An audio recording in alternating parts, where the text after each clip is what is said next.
All right, but the important people are here, so why don't we just get started? And Brenda, you're it today. Brenda and Sal, and a few of us here. But when I was talking with Doug and Matt, there were two issues that were brought up that I really wanted to talk about at this meeting. One is putting together the format for a meet and greet, and the other is now here comes Jackie Little. Hi, Jackie. The other item is the asset inventory that the county says it's going to be taking on. Right, so you've been involved in that. Doug is here. He's in the upper corner there.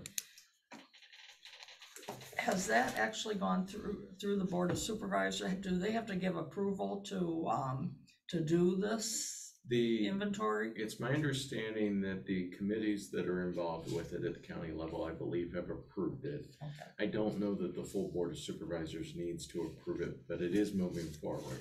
It needed to have the committee approval. Right. Yeah. Christobald is leading that, and I know that we've asked him to come next month. He just wasn't able to be here today, but I saw an email today that he has reserved June 17th to give an update. Which I won't be here on June 17th. I will be in Alaska. So I have no plans on zooming in or anything. From the ship? No. But I think it would be good because he did happen to have that date, so maybe we could still have it and record it. If nothing else, he could give an update and kind of where that's at. But I believe his goal here is to have a couple of different avenues with this. One avenue being he's going to work with his department heads because there's definitely a component that it crosses over multiple departments. I know when Matt and I met with him, he was talking about utilizing the county departments of especially economic development, social services, planning, some of the public works stuff, some of the things that we've talked about. He was also, I know, talking about incorporating some of those elements. Oh, Matt is here. Great. Yeah. And then Matt, we're just talking about the county initiative. And then I know Matt had a recent call with him, or conversation with him, that I think there's an RFP going out. Is that what they're doing, Matt? You're muted.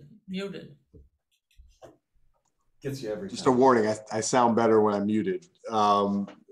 Yes, he is working with the purchasing department now to finalize the request for proposals, and so we anticipate seeing that. The LDC is working to influence that a little bit just to make sure that we're covering our bases relative to infrastructure. We'd like to see infrastructure as part of that scope. So we let him know that. He assured us it is going to be part of the scope, and we're going to just continue to kind of bird dog that. But Doug was getting at it. He's been bend over backwards responsive on this. He's a real champion for the issue. So do either of you have a problem if I contact Chris and try to bridge the gap between my anger at him previously and what he's doing now?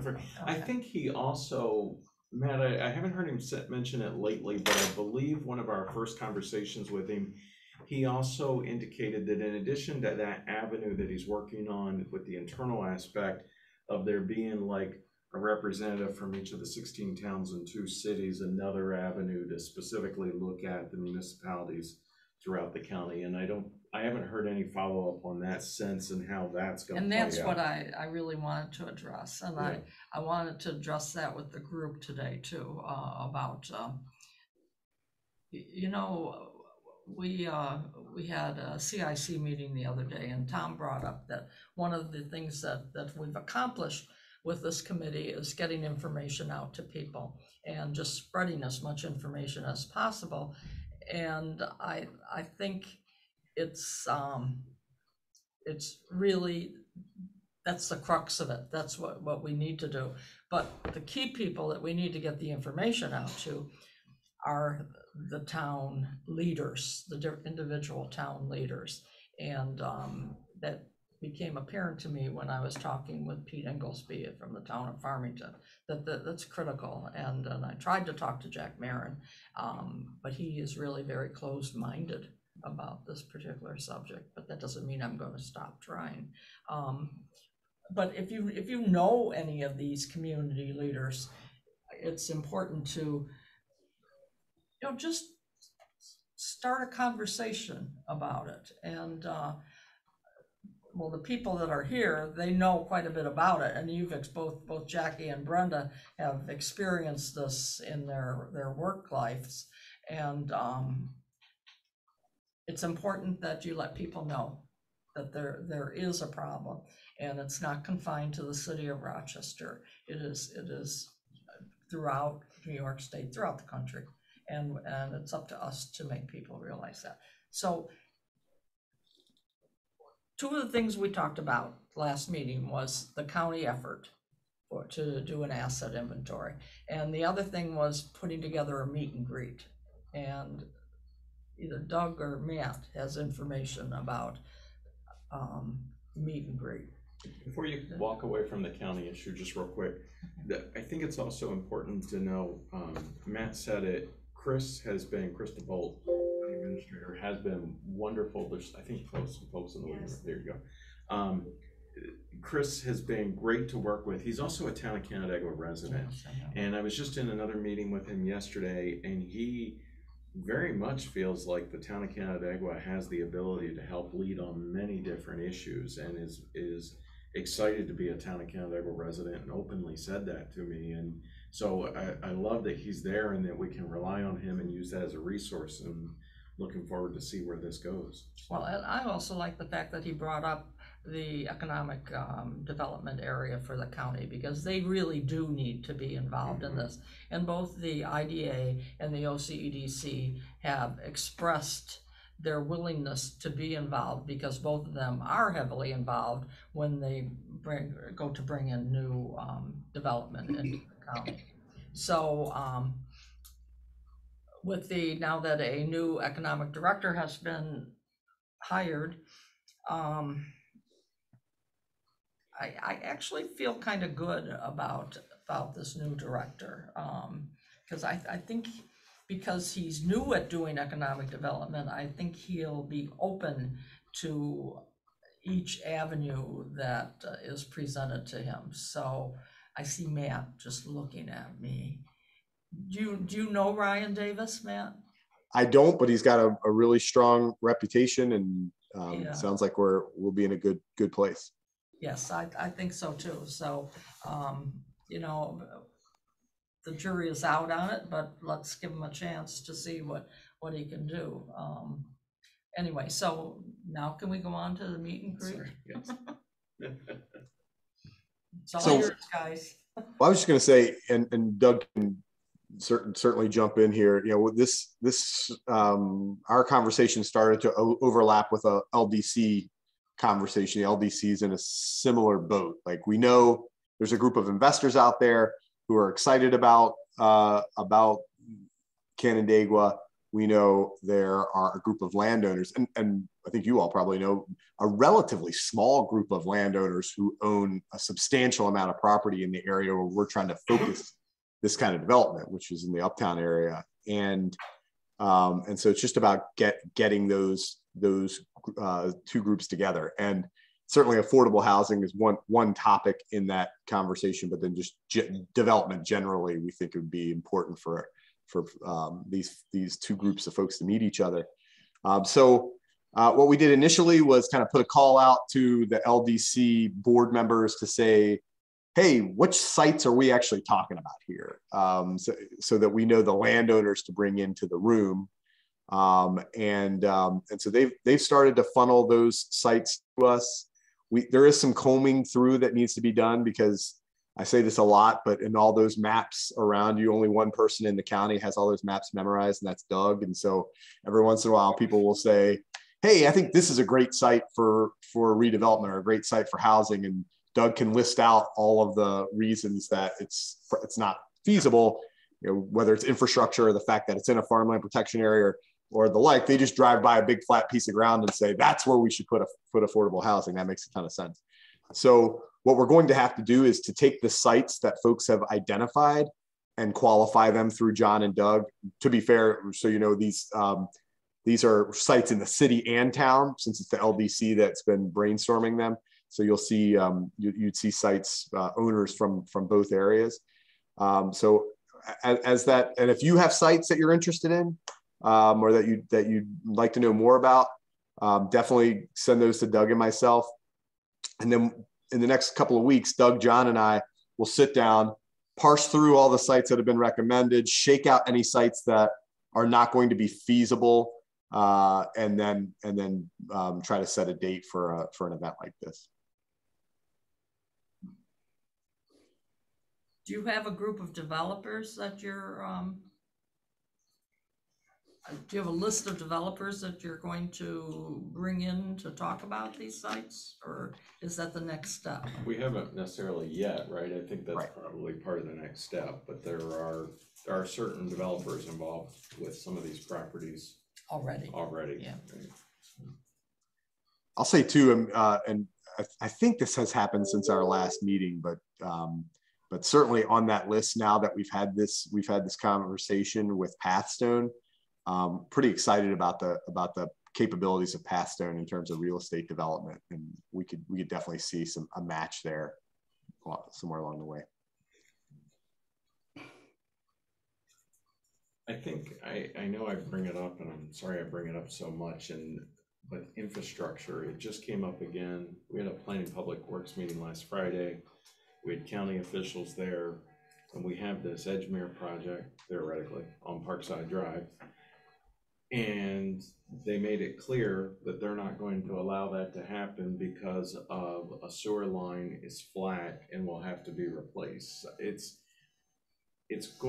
We've really got to make sure we understand what's going on from an infrastructure perspective, because nobody else is really going to invest in the infrastructure other than us, right? I mean, it's going to be hard, I think, to recruit a new development construction project and also say to them, oh, by the way, a half a mile from your property, the sewer line is flat and you've got to spend an extra $1 million to replace it. Those are going to be some of the obstacles that we're collapsed.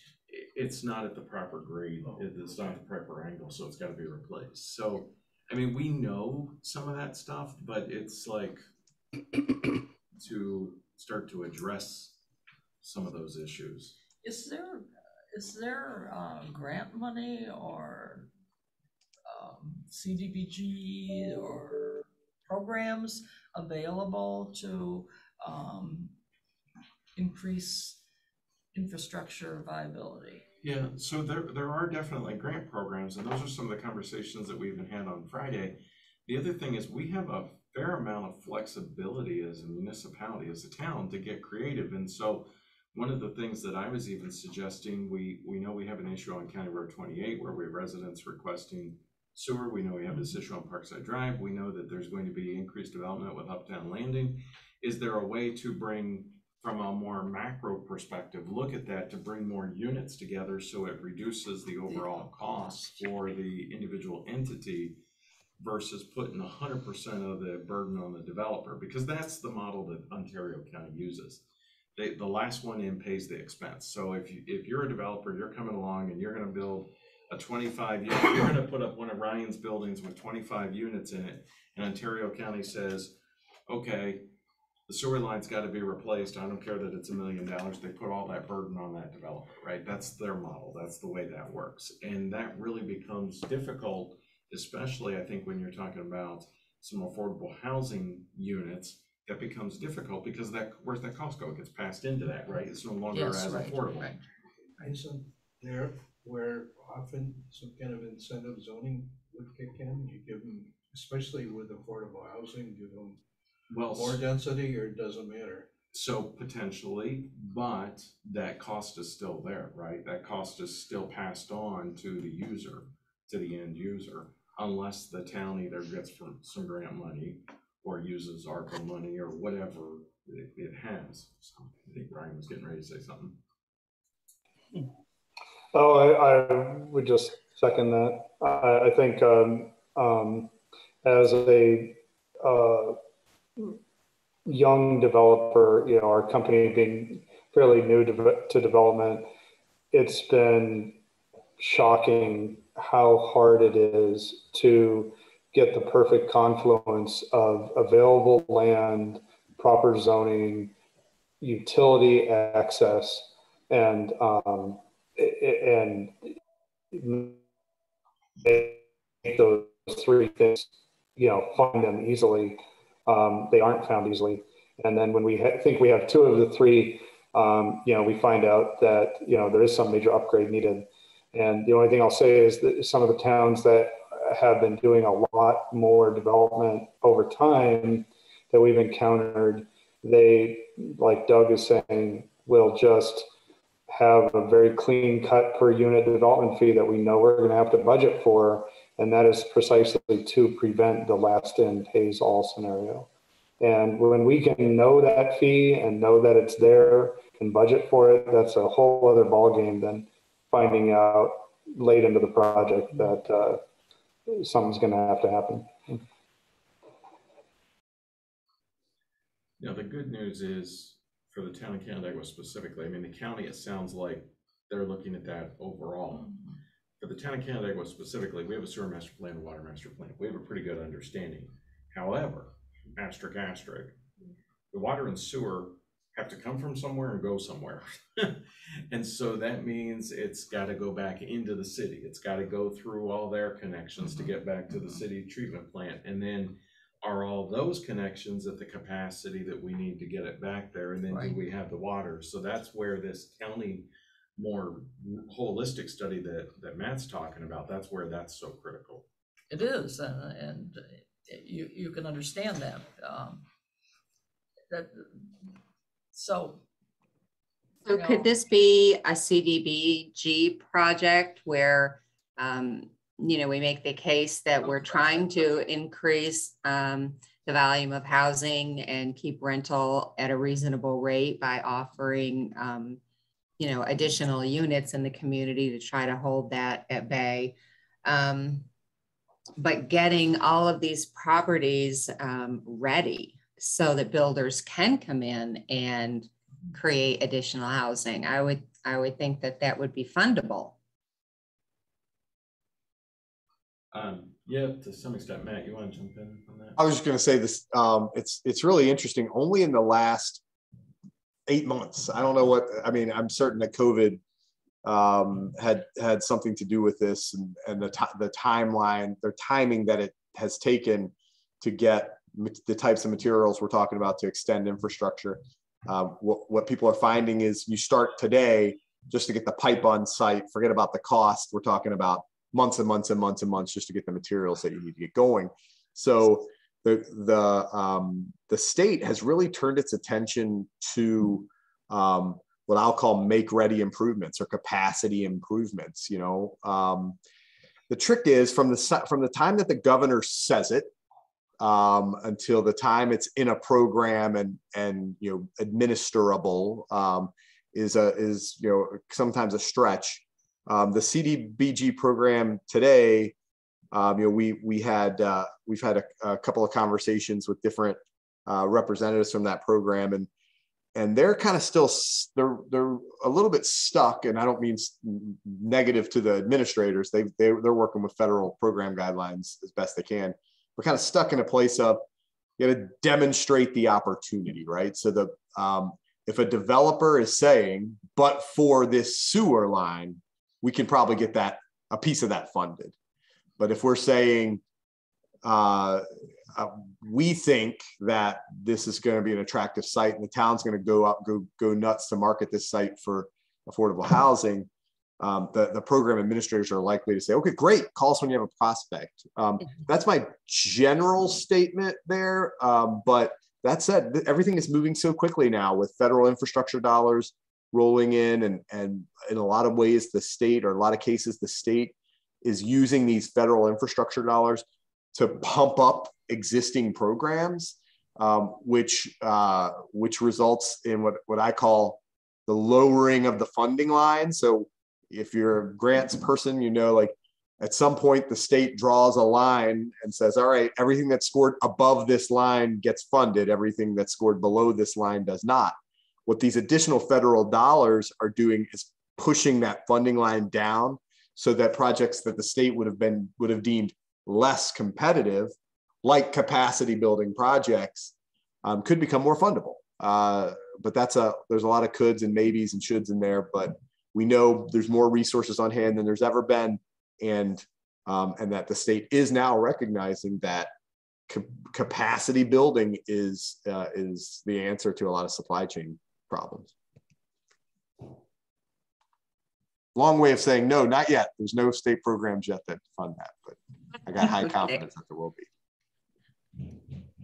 So how do we get them moving? Well, we have areas of the town right now. We've got Uptown Landing. We've got the driving range parcel. We've got the parcels.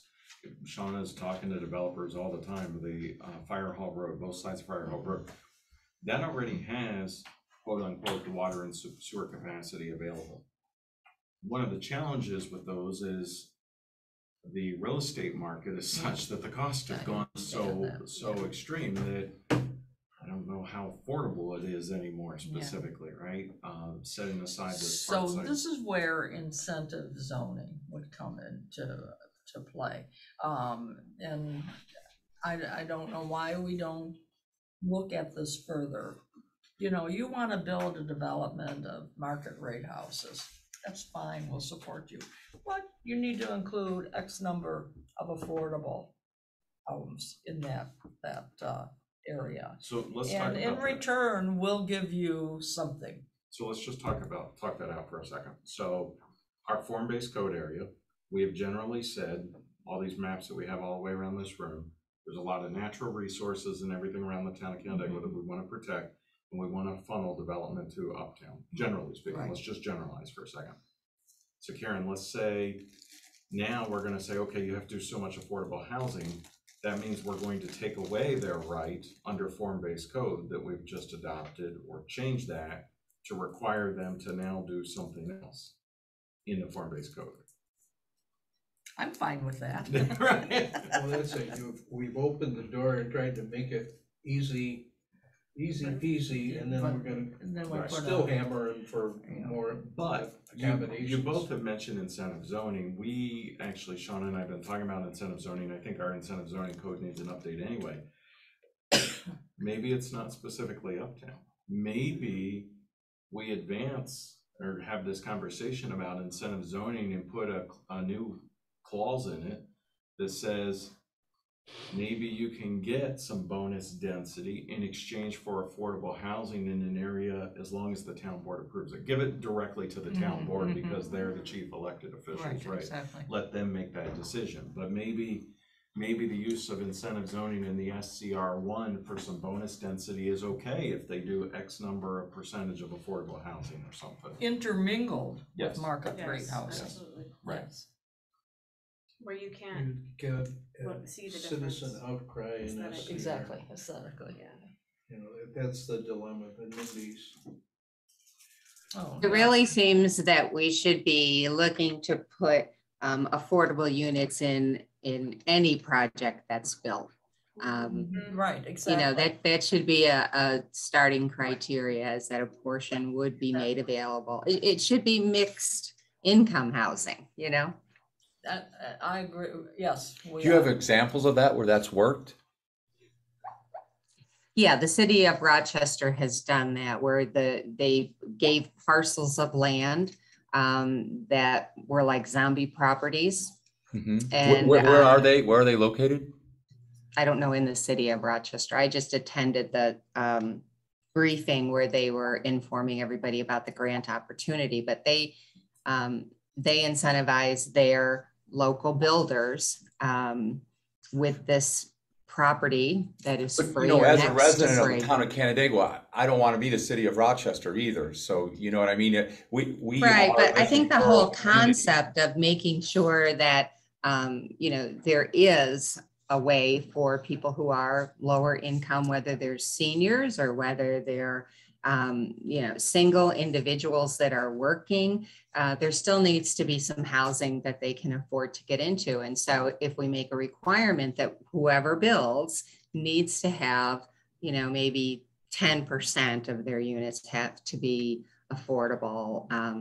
But, you know, certainly having a mixed income apartment complex doesn't seem too difficult to do. And yeah, I agree with you there that this could apply initially to apartments, as Ryan knows. Well, and you know, need both. You know, we need both. We need standalone homes, and we also need apartments. The market is there for both of them. That's the perfect example. Creekview. It's ready to go. I know. The zoning's already all taken care of. The infrastructure is essentially taken care of. We need the state to say yes. I know. So how do we get there? How do we, is that the same for Happiness House, Jackie? Right now, we're holding off, waiting for our regulator, OPWDD, to release some funds for us to continue the development over on that property. Because you already have approval for more development. Yes. And I said this to another meeting. I gave a man and his 3-year-old daughter a ride from Tops, and he lived in one of the units at Happiness House. Yeah, he could not have spoken more highly of having a place to live in the country. He has no car. I didn't ask him about a job, but he certainly could buy groceries because he was carrying them and the kid. He just spoke so highly of being able to come and live in Canandaigua where there's, you know, how do you put it? He says, you know, there's fields behind me. So I'm assuming he came from the Rochester area. Well, we need to is support providing these too. Some kind of dignity in housing. Exactly. It's not slums, Exactly. It's not the leftovers, but it's a very elusive and you know, project. this man just exuded that. I mean, you know, you could see that he was proud of where he lived and proud of being given the opportunity to live there. A tiny you know, success story. We just need a lot more. We do need more. But to Dave's point, I mean, you can look at even the city of Canandaigua and the city of Geneva, where the city of Canandaigua, I know the city of Geneva because Matt and I just had this conversation. The city of Geneva has 100 parcels that they own. Town of Canandaigua doesn't have 100 vacant parcels that can be developed that we have. We have very, very few, and the ones that we do have, there's a specific purpose, and most of them are recreation. So it's like, it's a little bit comparing apples and oranges. So yes, we want to mix in where it's appropriate, but we also do have areas that have already been zoned, approved, the infrastructure's there, and the developer's ready to go. They just need the funding. How do we get movement there for places? Specifically, Happiness House, Creekview, right? Those are, and I would say Edgemere, those three are ready to go. State funding. So is Creekside multiple income or is that lower income? It's all across. They call it a working family income. I think that something that needs to be looked at with the LDC's involvement also is the label line building in Canandaigua. I know it's towards the gateway, but that's going to be developed. And I had read in an article that I think some affordable housing is being discussed. I don't know the main player there. Yeah. You know, our conversation with Cornerstone, you know, is that they would come in and they would build a number of units. It would be mixed income housing. You know, they were going to give us about 20 units to use for permanent supportive housing for our folks. So, you know, there are organizations, you know, that will work with builders to get the money that they need to build the property. It's just a matter of finding a location. Yeah, and that area there, I guess what I'm looking for is the lowest hanging fruit to get this off the ground, to get the word out to the public, to get feedback on both sides, to bring it to the attention of these, town leaders and things like that. And I think that could be something worth exploring, at least having a conversation. I know it's Canandaigua, but to the person buying the Daily Messenger, it's still all of Canandaigua, not just a city. Yeah, Labelon, as the example, the LDC did facilitate that project. We were able to identify. There was a lot of conversation around a county pilot for a variety of reasons. We couldn't get the county on board with that. So the LDC leveraged the relationship with Michael Andolo on our economic development team and identified with the developer, who is a guy named Savarino, identified a piece of state law that allows for a municipality, a standalone municipality, city, town, village, to offer a tax abatement, a property tax abatement in exchange for the provision of affordable housing. Mm-hmm. So, and it gives the city, in this case, it was the city, but I think it extends to any municipality, but it gives the municipality the wide latitude about exactly what portion of the property should be exempted and for what duration of time. And so literally you could take it down to zero and hold it for 50 years if you wanted to. The interesting thing about it is it acts like an IDA in that it zaps it right at the assessed value. It gets right at the assessed value so that you don't have to get agreement across all of the taxing jurisdictions, right? So in a pilot conversation, the county has been really good about they'll knock on doors, go to the school district, go to the county, go to the city, and say, hey, we'd like to exercise an abatement on this property. Now they're under with the county IDA, they're under no responsibility to actually get approval. But the way Mike Manikowski used to have it is, hey, I'd rather have their blessing than not, right? And so let's go find out what it would take to get them moving. In this case, it's a similar setup. We don't need the school district to agree.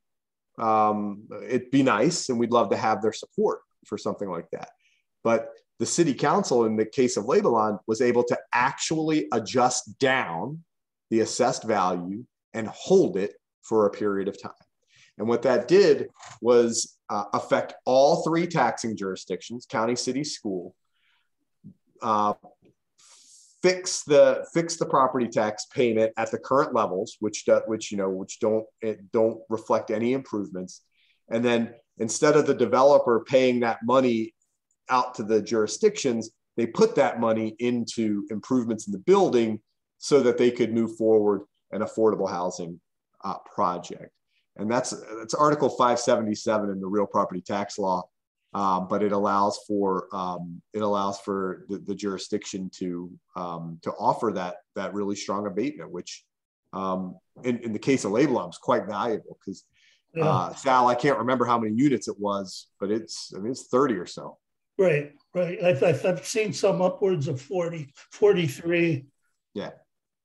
That type of thing, mixed use, all that. Yep. Is that going to happen with the current YMCA building also? I don't know and I don't know that the building's been sold or that any deal's been finalized. I've heard it's earmarked for affordable housing. Yeah. The LDC hasn't been approached to do. One of the things we did on this project was you want to show it again. The law, Article 577, doesn't have any proviso for this, but with a county IDA project, you have to show a cost benefit analysis to demonstrate that the community is going to recover its investment here. Article 577 doesn't require that, but the city wanted to see that done anyway, just to make sure that we were that this was a good deal. And so the IDA, or I'm sorry, the LDC paid for that study to happen. We have not been approached about such an analysis on the YMCA yet. So if it's coming, we might know by virtue of that. We can let you know. Where are they moving to? The YMCA is moving to a really spectacular site out by the former Canandaigua Wine campus. They're building a new site on the front lawn of Canandaigua Wine. I think Canandaigua Wine is building the Y and the new site of Canandaigua. Something Wine. like that. And a golf ball from Happiness House to it. Yeah. There you go. Kevin, you were gonna say something? Yeah, I was just going to echo the sentiment that, you know, Rochester has done a lot of development in that. We're looking at making sure that if developers are coming in and they're looking at building, you know, affordable housing or building any housing, that they have a percentage of that is geared towards the low-income community. I know there's some of the big jobs that they've had, or some of the recent ones that I've seen. Was one on Tower 280 in the Sibley's building, which are both downtown, and they're helping revitalize that, where certain percentages of the development itself was geared towards not just market-based customers, but to the low-income community too, and they seem to be working pretty well. And then also in those buildings is kind of like a mixed use.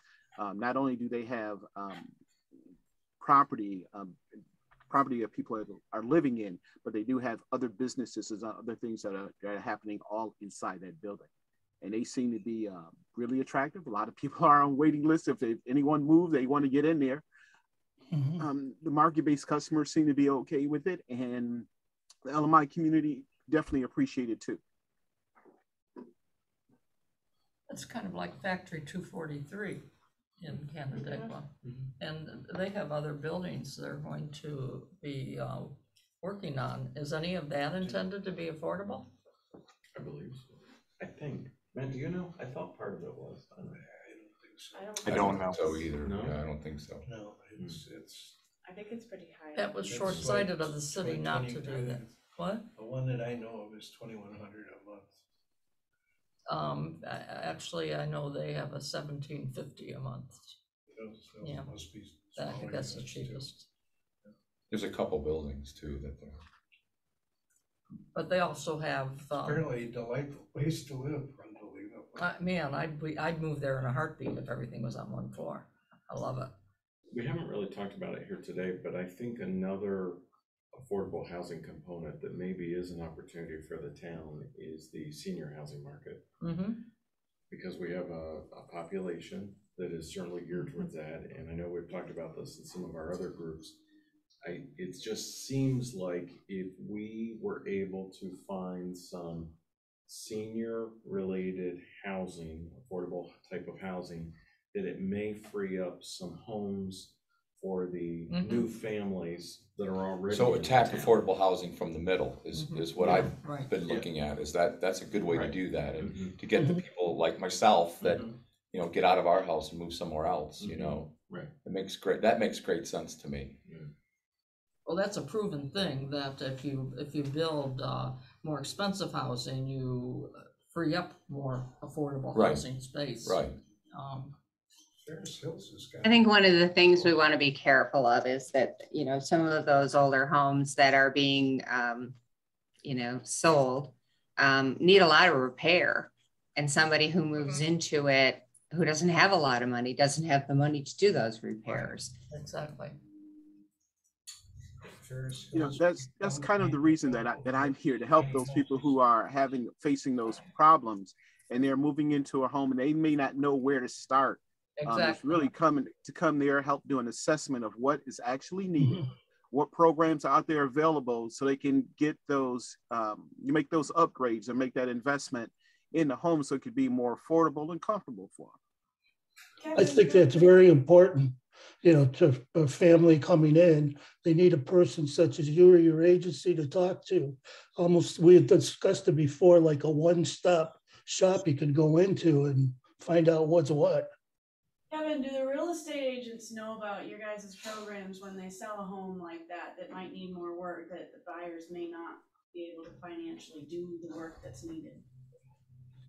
Yeah, we reach out to all the the real estate agents out there to let them know about the programs. And I do know that because at Pathstone we work closely with the Housing Council of Rochester, and it's at Pathstone. So all of the people who go through any of the first-time home buyers program, any person who is looking at getting into becoming a landlord, we have a portion of that training that explain to them the programs that are out there available for them, to let them know they can do that. And as far as anyone going through the first-time home buyers program, we do trying to make that mandatory too, that they know that we attend to explain to them the programs that's available for them also, so they can at least tap into some of those services and make sure they know everything that comes with owning that home.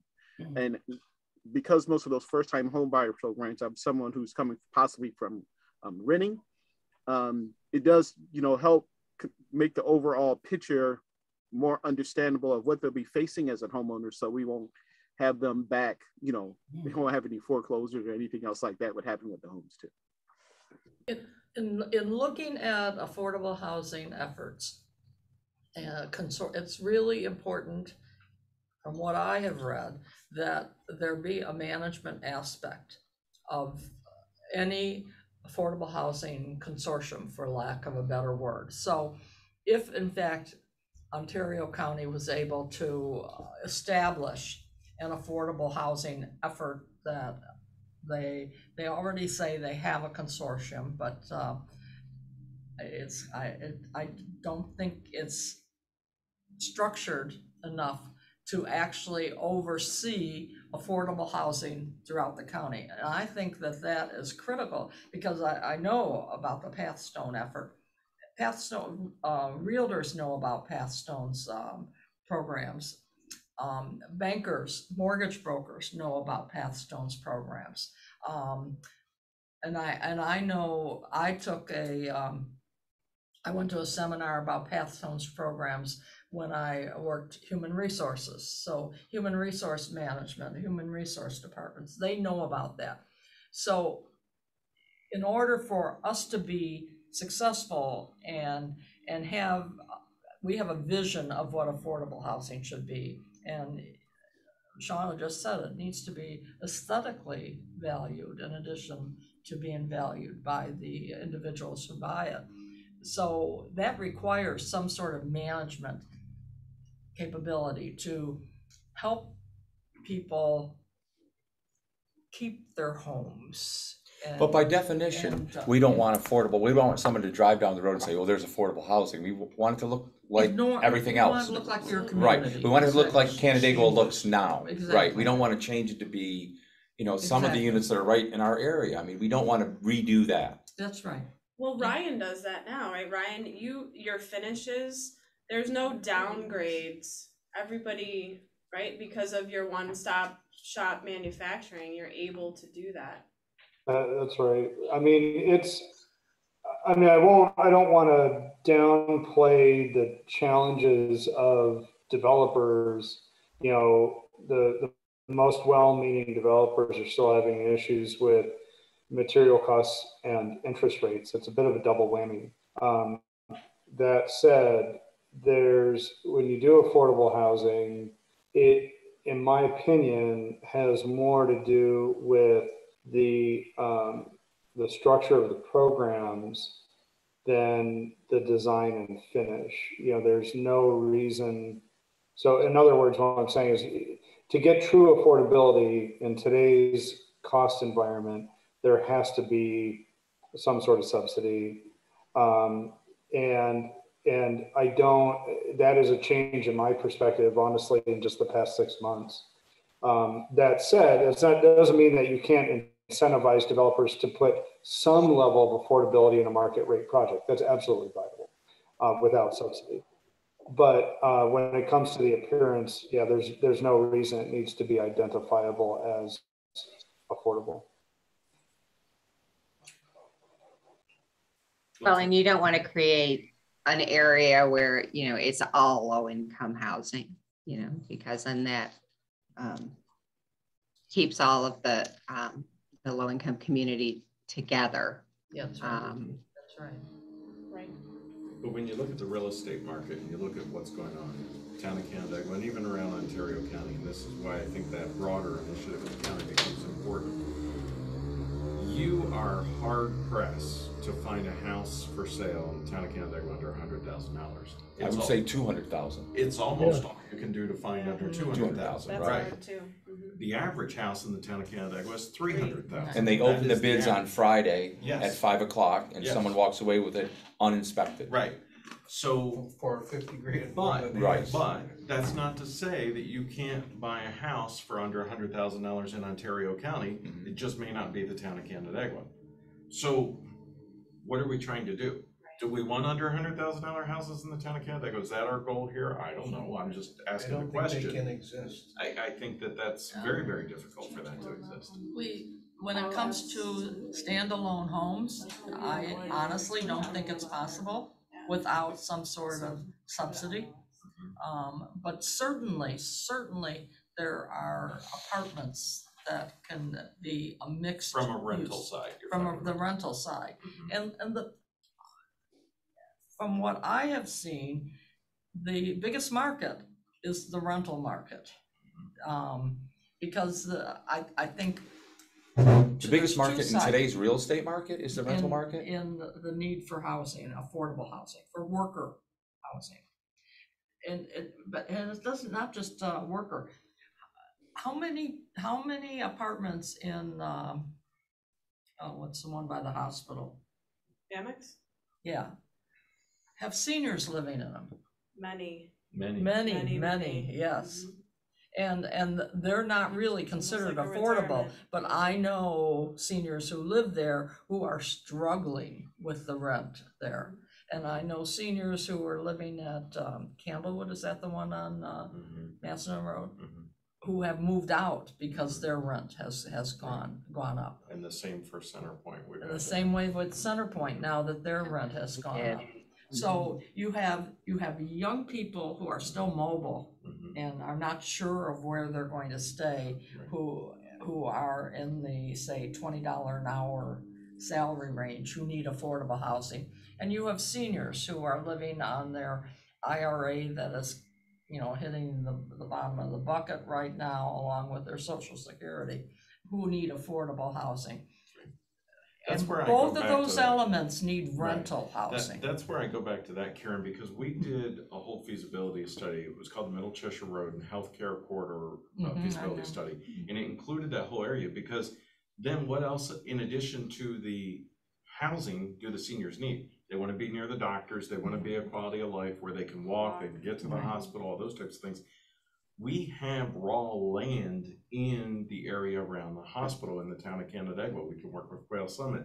There's the Ertl property. There's specific parcels where I go back to, maybe that's an opportunity for us, for the town of Canandaigua, and then maybe it does free up some, they're not gonna be $100,000 homes, but it may free up a $200,000 home somewhere else in the town. The discussion about single homes mixed in with market rate, in my opinion, is because of the town board, because the town board is looking for that. But the real discussion about affordable housing is rental housing. I'm sorry, that's just exactly where it is, and you know, we can touch base on both, but the place where we're going to be successful in seeing some progress is in the rental market. Darren, I just wanted to comment there that we wholeheartedly agree. I will only say that we've had to expand our offering to include a single family offering out of the factory because there is a significant push by HCR to have an affordable housing incentive. And so, you know, I personally think that the issue is better addressed in the rental market. And frankly, there's a lot more rental demand. Trying to thread the needle of a home buyer who can qualify for the mortgage and the incentive, I believe is challenging in today's cost point, because we're talking about, you know, a $275,000 to $300,000 home that an incentive would bring down to $225,000. So they've got to qualify for that $225,000, which in today's crazy world is an affordable new home. But then they have to also make less enough or little enough to qualify for the incentive. But that is a big program being pushed. So it is out there. Ryan, what's the size of those units that you're constructing? Which ones? The rental? Single family. No, the single family ones. So our most efficient single family is a 2-story, 1,000 square foot townhome, 2-bedroom, 1.5 bath. That is the most cost-effective format that we've found. And if you can build that in a row house configuration, you can sell those individually as fee simple transactions. And so that's the hammocks. The hammocks, single family houses on that side. They're that about in the city. In the city. Yeah. Those are detached, but you are talking about that kind of density. The zoning there, I believe, required them to be detached, or we even wanted them to be detached either way.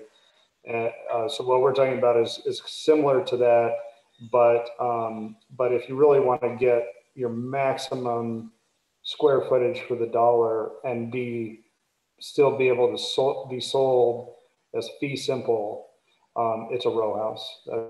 That's absolutely your most cost effective. And they can look quite nice. You can have, you know, nice front landings, you have nice front porches. The only thing that configuration does not get you is single level living.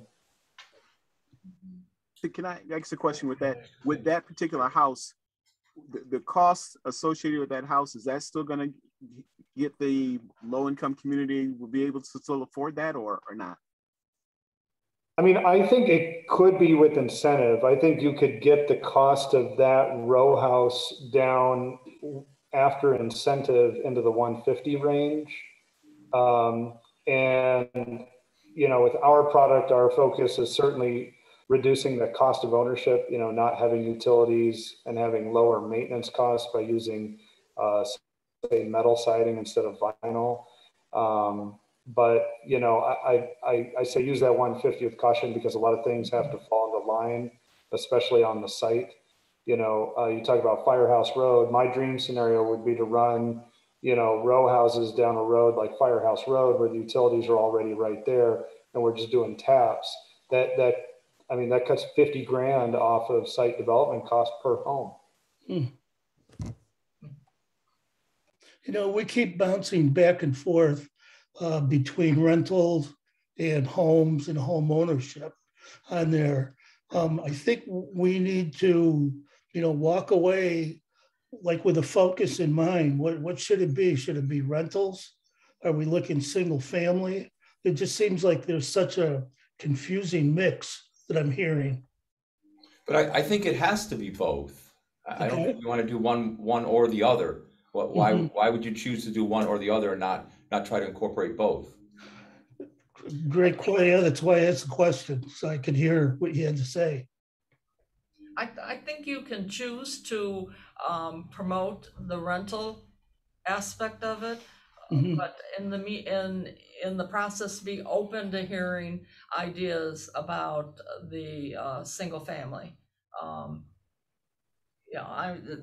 This article was in the paper on Sunday. Did you read this article or Saturday? I probably did. I did 3 papers. Because Ryan was talking about the container houses, the houses, the row houses.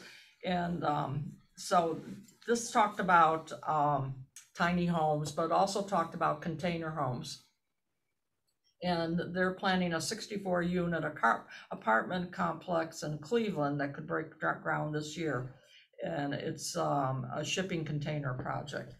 But how would that look in Canandaigua? Well, Show me another, You know show how me it that would else. look? It would look like Factory 243. No, it wouldn't at all. I think they've done a phenomenal job I on do too. Factory 243. But go look at Ryan's Solar Village Where is that? in Geneva. Oh, I drive by it all the time. Yeah, The it'll only look like thing I would that. say is that, you know, I love that development. We'll never build in that style again, only because of the negative feedback that people think it is container homes. It's not even container homes. Those are 16-foot wide wood boxes. But the thing that's unfortunate about Lake Tunnel Solar Village, I'll say, is that in no other place in the county do you have a development where you can actually look down from the road. So it's an entirely different perspective than when you drive into it. That all said, we can't buck the market too hard.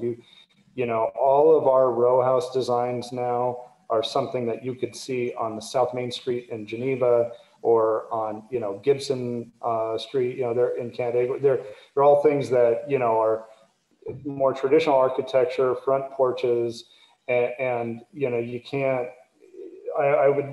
Karen, I love your enthusiasm, but we've definitely paid the price in some cases being too aggressive on the architectural side, and I don't think it has to be that aggressive. I think you can get the affordability and hit an architectural point that's going to be more widely accepted. Well, Ryan, I actually am all in favor of row houses because I lived in New Jersey for a period of time, and guess what I lived in? I lived in a row house, and I loved it. I loved it, and it can be an answer to affordable housing because you know, if you can attack the aesthetics, Right. and it's not going to be containers. Right. Exactly. And to get back to Sal's question, I think our primary focus is rentals. Yes, I do. And it would be nice if we could tackle home ownership of townhomes for a select families that had the income and the credit worthiness and so on, but our primary demand is for rentals. And I agree. Where do we find them? And Brenda, are you okay with that? Do you feel that rentals is where we're really short on, yeah. Those are the people that don't have a down payment. Yeah, that's the $20 an hour if they're lucky, and too many kids, and you know, it's. Okay, but we've already approved. What else is there for the town to do? We've already given approval for 300 additional units at Creekview. We've already approved 4 more buildings for Happiness House. What do you want us to do? So we need to start leaning on our legislators. That's right. That's right. So everybody. So how about you and Matt getting us a list of? Oh, Matt left. Matt's a busy guy. A list of legislators or department heads that we should be writing letters to. I would start with our 2 representatives at the state level. I've already done that. Have the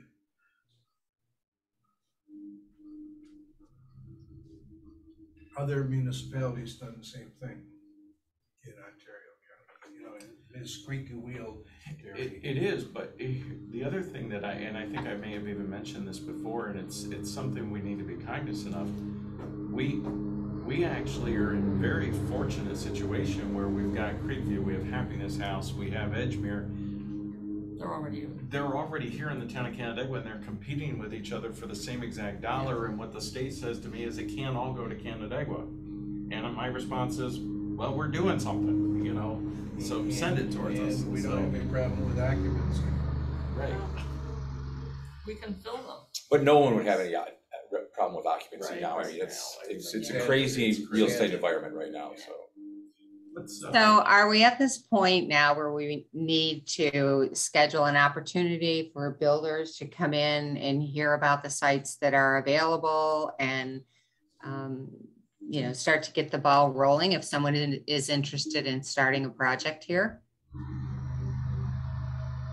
Well, I think we're essentially, I think, through the LDC, where we've started to identify some of those sites that are truly as close to shovel ready as we can get them. There's some other secondary sites that aren't quite shovel ready, but they're close. Like the one I was talking about on Parkside Drive. It's not quite shovel ready, but it's not that far off. But it has infrastructure available. Yeah. How many units do you think could be built on those sites? Well, Uptown Landing, I mean, that's what, how many units? 800 units? I was gonna say 1,000. Yeah. The driving range, you could probably put another 1,000 units on. What site were you gonna ask? Centerpoint Apartments, the new. 115, but those are higher end. 115 What impact units. would 2,000 units do to the school district? Well, that's something that's gotta be cognizant, right? Right. So, yeah, but I Right. mean, that's that's not all at once, obviously. Right. You're talking 5-10 years. Yeah. And then The not all. report that we saw this year on students, there were about 50 students in Canandaigua that were homeless at some point during the year. So, you know, that's 50 families that need more affordable housing. And those aren't all affordable housing either, those. No. Yeah. Some of them are higher end, actually. Mm-hmm. I think that the properties, if we do invite developers, goes back to what Doug has been saying, that it's infrastructure that's really going to get their attention on it, whether it be close or shovel ready right now. Could I ask a question? On some of the, I mean, you guys have put all this time into this fantastic plan of Uptown. You have all these sites, you've laid the groundwork on infrastructure and ownership. I mean, is it crazy to think about like a master development plan? And I don't mean a layout, but I mean a development plan, and, you know, have multiple developers involved and just say, you know, get them in one room, ourselves included, and say, okay, you know, who's going to do some affordable apartments? How many? You know, come up with, again, it doesn't need to be a firm structured layout, but like a cohesive plan. And I mean, from our standpoint, I'm selfishly looking to sell buildings. I would love to be able to go to them and be like, I know you're doing these apartments, modify it to this number of units and I can supply it, you know. Oh, you're looking to do these number of single family homes, you know. It just seems to me that you've got a whole bunch of well-meaning groups and they're all applying in almost this competitive process, not almost, a really competitive process. And yet if it was one execution strategy and you went to the state and said, hey, we're going to do these number of units, X number are going to be affordable. We need this much incentive. And we've got Pathstone and home leasing and, you know, Reedman or whomever the developers are, and this is the execution plan. They don't have to partner in individual lots; they can do their own thing. But you know, big developers pull this off out west all the time in these master plan communities. You know, it seems like this could be something that we could do. That's a fantastic idea, Ryan. Yeah. So that's kind of what our LDC is doing with this, we're calling it kind of like a meet and greet. We're not there yet, but really bringing all those entities to the table, Ryan, exactly what you just said. What we have right now with Uptown is, it's in total, it's about 1,000 acres. You've got very few landowners really in the Uptown area that own the majority of that land. And some of them are still trying to figure out how much involvement they want to be. You know, one of the ones that I even had introduced you to that originally I thought was going to be very gung-ho about, he's kind of pulled back a little bit now and said, well, wait, I want to see what else is available to get the highest and biggest dollar for, you know, what I'm trying to do. That's the other thing that we're running into now. Right. And then we've got, you know, the Uptown Landing project. That's just a huge project. The driving range project, that is, we've got more flexibility, and that's where I think bringing everybody together and trying to identify these specific parcels and what opportunities exist.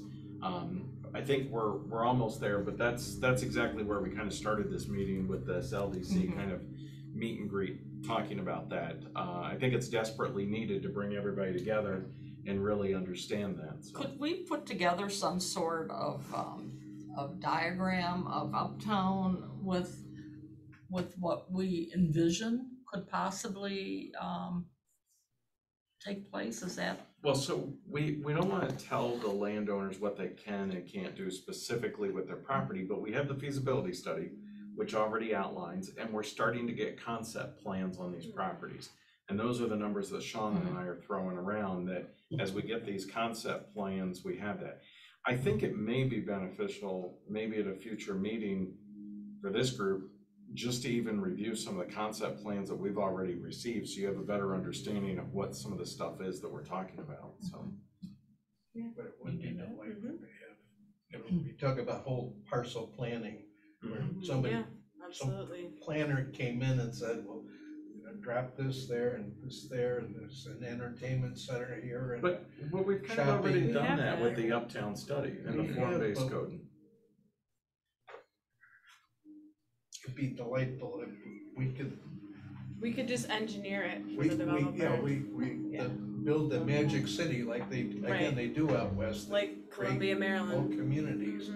But get Del Webb out here. You go back to that, Tom, seriously, and we have a landowner that again has been very involved with us from the very beginning, and we've talked about any number of different development on some of his property, and now all of a sudden he's maybe thinking something different. And so, you know, well, yeah, there's so many. So do we have an Uptown map that has all the car things on it? And our zoning map right behind you has all the form-based code on it. See, I have a hard time with that stuff. Here, why don't I get it down? That'll start. You mean like an aerial that shows you what's actually on it? You want to see the actual aerial photos. Yes. Yeah. We can absolutely do that. Yeah, a big version, because this is all Uptown here. Yeah, I realize. Here's Tops. You guys online just entertain yourselves right now. Yeah. But the stuff that's already occupied and what's available would be really interesting. What about like and again, forgive my lack of like labeling technique, but what if it was like an execution committee? Did I lose that? What if it was an execution committee, a committee that, you know, I'd be happy to volunteer for it. I would disclose my conflict, which is, you know, I want to sell buildings and homes to the developer. But, you know, if it was a committee that said, okay, here are the sites, here's the owners, here are the ones who are being reticent, here are the ones who are ready to go. That group could go to, like, I'm working with a couple developers right now where if I said, hey, look, here's these parcels, here's something that we think would be great there, form-based code's compatible with that and so on. And then I need you to make an offer to this guy to get him off the, you know, to get him moving. And I mean, to me, it's like there's a randomness to a lot of how these developers are acquiring land and designing the buildings on that land. And so you get a lot of energy put into these projects only to later find out that, gosh, you know, the town would have been a lot more receptive if you had done some affordable units in there, or if you had done, you know, you could have fit X number more units. It just seems like this is being done kind of randomly without someone trying to run herd on the cats. And I mean, I'd be happy to volunteer in that group. I think that's a great suggestion, to get you in a room with everybody that's kind of speaking the same language, if you know what I mean, on that. Yeah. Some kind of blow up of Uptown and what's there presently and showing the What's lot available. sizes. Mm-hmm. Might be. Hey, Karen, that's how you protect the affordability level in some of these projects too. If you're getting in early and saying, you know, why don't you do some of these here? And I mean, I see more lost money in a lot of developments in the development having to do a whole bunch of civil work that maybe isn't necessary, Right. or is duplicitous. I shouldn't say necessary, but is duplicitous with maybe the lot next door, right? And you take that financial savings and you say, okay, you're going to save X amount of dollars in civil, do 20% more affordable units. I mean, that's a real, that could be a real thing. You know, I think that's a really great idea. And I also, Ryan, and actually everyone, I've had developers ask me, well, how many units would I need to put in? How many bedrooms? What are people looking for? And I have I don't know. I don't know how do people want a 2-bedroom? Do they want a 3-bedroom? What works? 2 bedrooms and 3 bedrooms are really hard to find. Right. Yes. And so I think that I think it could be a subcommittee of And this people like committee. Creekview, DeMarco, had a formula. Now, whether it was valid, it worked out, but they had Right. 1, 2, and 3-bedroom units throughout their. Throughout the So compound. Yeah. we have people from Phases. Family Promise, Pathstone Habitat, and Happiness House. Do you have a plan in mind that you need, 10% 3 bedrooms, 40% 2 bedrooms, etc.? Do you have that type of information? But we only take families that have children. So, we would start at a 2-bedroom. Okay. I think somebody like DeMarco's got statistics. It would be great to have a map, here you go, developer, this is what we need, and on this site. And I think Ryan, I honestly think a subcommittee of this one, and that's just my first thought. I don't think CIC, I don't think we want to pull them into it, but Okay, well, I don't know. let's We'll have to think about it. I'll serve on that subcommittee. yeah, I think it's a great idea, and Ryan could be in charge. I don't know if you want to put me in charge, but I'm happy to be. But let's My team hates it when I run meetings. let's close this meeting for now, and Shauna and Matt and Doug and I will talk about how to put this together. But we have you guys that are all thinking in the same. Are we all thinking in the same? I see Kevin nodding his head and Jackie too. I can't see Habitat, but that's fine. So okay, so that's a great idea, and it'd be good to have something like that in hand before we do a meet and greet with developers. Oh, absolutely. Yeah. Okay, all right. So, thank you for all the input. Yeah. This has been great. We'll close it now. We'll be in touch. We'll be in Thank touch you with all. you guys, okay? Thanks, everybody. Oh, good. Thank you. Thank you. Bye-bye. Thanks. Bye. Thank you.